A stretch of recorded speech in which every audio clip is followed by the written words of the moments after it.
Salutations respectueuses à tous les membres de la Résistance, ici Peter Moore. Parlons de chômage et d'inflation. Imaginez-vous un instant que le discours des autorités sur le chômage et l'emploi est pur mensonge.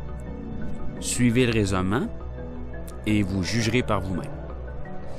Nos politiciens parlent toujours de créer de l'emploi et de diminuer le chômage à chaque élection, et même entre les élections. Mais en réalité, rien ne bouge, même que c'est de pire en pire. Et c'est la même chose à l'échelle de l'Occident et plus. On vous dit qu'il y a 8% de chômeurs ici et 10% de chômage par là. Mais même ces chiffres sont des mensonges. Vous jugerez par vous-même. Le dogme, pris comme la vérité divine, est que l'inflation est une très mauvaise chose et le gouvernement dépense beaucoup d'énergie pour limiter l'inflation. Qu'est-ce que l'inflation? L'inflation est le phénomène de la hausse généralisée des prix et correspond donc à une baisse durable de la valeur de la monnaie. L'inflation est toujours jumelée à une hausse des salaires, évidemment.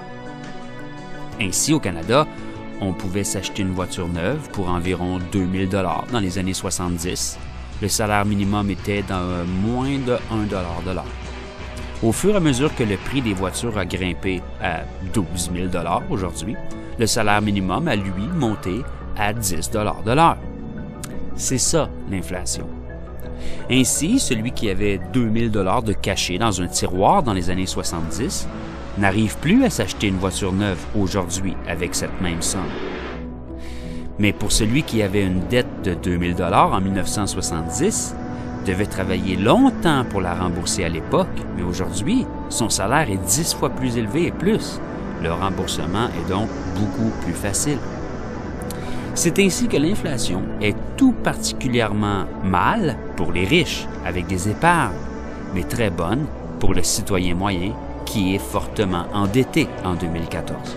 Évidemment, comme nos politiciens travaillent pour les riches, ils veulent garder un bas taux d'inflation et c'est ce qu'ils font au détriment de la masse endettée. La meilleure façon de garder le taux d'inflation bas est un haut taux de chômage. C'est logique. S'il n'y a pas de chômage, ça signifie qu'il y a beaucoup d'emplois. Ainsi, les employés sont dans une situation de pouvoir.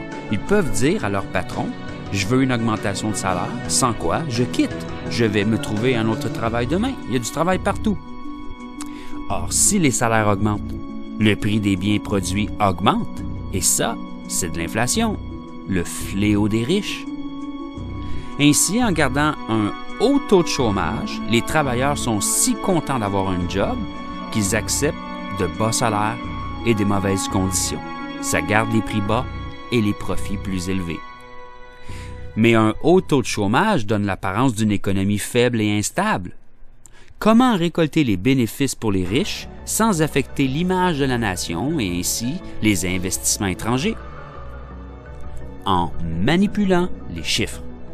Ainsi, nous avons établi qu'un chômeur n'était plus comptabilisé comme tel après 1 an de chômage. Donc, tous les gens qui ne travaillent pas depuis 2, 3, 4 ans et plus ne sont plus comptabilisés. Mais vous serez d'accord avec moi qu'ils sont toujours des chômeurs. Ils coûtent de l'argent à l'État, mais n'en rapportent pas. Les autorités ont également décidé de retirer les prisonniers des taux de chômage. Mais vous serez d'accord avec moi qu'ils sont toujours des chômeurs. En fait, un prisonnier coûte 5 à 6 fois plus qu'un chômeur annuellement. Ainsi, on encourage l'incarcération de gens qui n'ont commis que des délits mineurs. En plongeant un grand nombre de ces citoyens dans le système carcéral, on diminue le taux de chômage. Et pour aider à camoufler les vrais chiffres, encore davantage, Harper a allongé les sentences. Plus longtemps vous restez en prison, et mieux paraissent les taux de chômage. Les autorités ont également décidé de ne plus comptabiliser les adultes de retour aux études dans les taux de chômage. C'est pourquoi on encourage fortement les chômeurs à un retour aux études. Dans le métro Montréal, 1 annonce sur 3 est liée à l'éducation aux adultes. La pub bat son plein. Mais vous serez d'accord avec moi qu'on joue avec la vérité. Les prisonniers et les étudiants sont des chômeurs. Non seulement ils ne participent pas à la production, mais ils coûtent cher à l'État.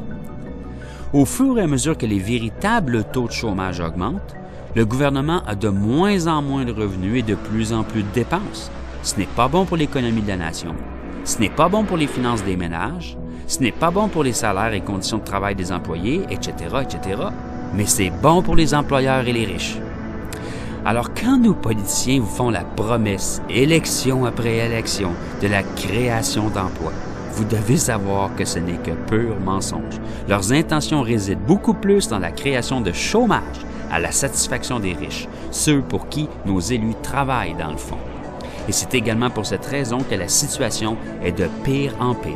Vous pourriez croire naïvement que le haut taux de chômage est une conséquence fâcheuse d'erreurs légitimes constantes, mandat après mandat, ou bien que tout se passe exactement comme prévu. Dites-vous que si ça fonctionne comme prévu, les autorités ne changeront rien et c'est exactement ce qui se passe. Mais le pire, d'après moi, est d'arriver à convaincre les plus moutons que le haut taux de chômage est dû à la paresse des chômeurs et de voir les citoyens désabusés au travail, blâmer les sans-emploi. Personne, ou presque, ne pointe du doigt les mécanismes politiques derrière ces hauts taux de chômage et basse inflation. C'est un élément important à bien comprendre pour les membres de la Résistance pour pouvoir l'expliquer aux autres. Sinon, qui le fera? Gloire à la Résistance.